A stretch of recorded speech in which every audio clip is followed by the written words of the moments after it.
Nang lumingon ako sa kaliwa ay nakita kong nakatingin sa akin ng isang ale. Pero nung tumingin ako sa kanya ay bigla naman itong umiwas. Pero para sa akin, normal lamang ang sitwasyon na ito. Pagkatapos naming bumili ay kaagad kami naglakad patungo sa mga nagbebenta ng karne. Subalit lumingon pa ako sa ale kasi mabigat ang nararamdaman ko sa kanya at nakita kong nakatitig ito sa akin ng masama. Si nanay naman ay lumingon din sa kanya kasi nagtataka ito. "Iya, bakit mo siya tinitignan?"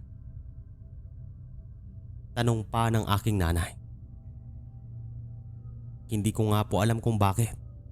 Basta, ang bigat ng nararamdaman ko sa kanya. Sagot ko naman. Napailing na lamang si nanay. Nang makalayo na kami sa gulayan, ay nawala ang mabahong amoy at napalitan ito ng normal na amoy ng isang palengke. Pagkatapos naming bumili ng mga karne, ay kaagad kaming umuwi. At habang sumasakay kami sa tricycle, ay nakita ko ang alin na naglalakad sa di kalayuan habang nakatingin sa akin. "Nay, ang ale." Sabi ko, sabay turo sa ale at agad naman itong huminto ng ilang segundo bago magpatuloy. "Ah, yung sinasabi mo kanina. Huwag mong ituro. Baka isipin niya na pinag-uusapan natin siya ng masama." Sabi naman ng aking nanay at tumango na lamang ako. Makalipas ang ilang araw, isang gabi, habang naghuhugas ako ng pinggan sa kusina, ay nakarinig ako ng tunog na tiktik. Nanggagaling ito sa isang puno na nasa likod lang ng aming bahay. Gaya nga ng sabi ko kanina, maraming mga punong kahoy sa likod. Nang dahil sa pagtataka, ay agad kong binuksan ang bintana habang naglalakad papalapit sa akin. "Narinig mo rin ba?" Pabulong na sabi ko sa kanya. "Ayan ka na naman. Huwag mo naman akong takutin, Iha." Sagot naman ng aking nanay. Subalit walang ano-ano ay tumunog ulit at dito na napahinto si nanay. "Ano yon?" Tanong pa niya. "Tik-tik, baka may aswang." Sagot ko naman at agad siyang tumawa. "Dito ako lumaki sa baryo. Walang aswang dito, alam mo yan. At saka wala namang buntis dito sa bahay. Bakit? Buntis ka ba?"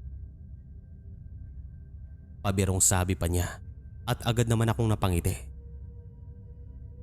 Malay mo, aswang talaga yan." Sagot ko naman.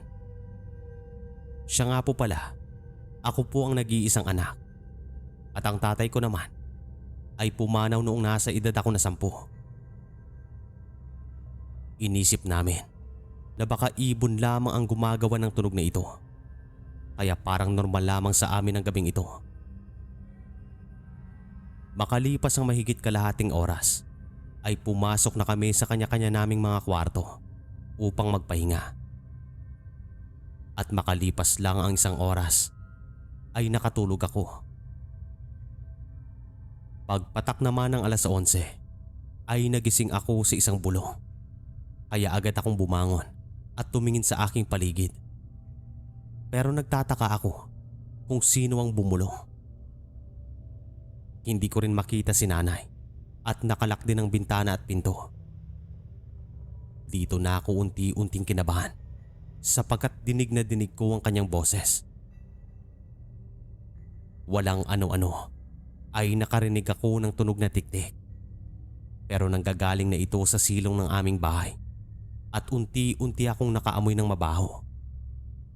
Ito yung amoy na naamoy ko sa palengke.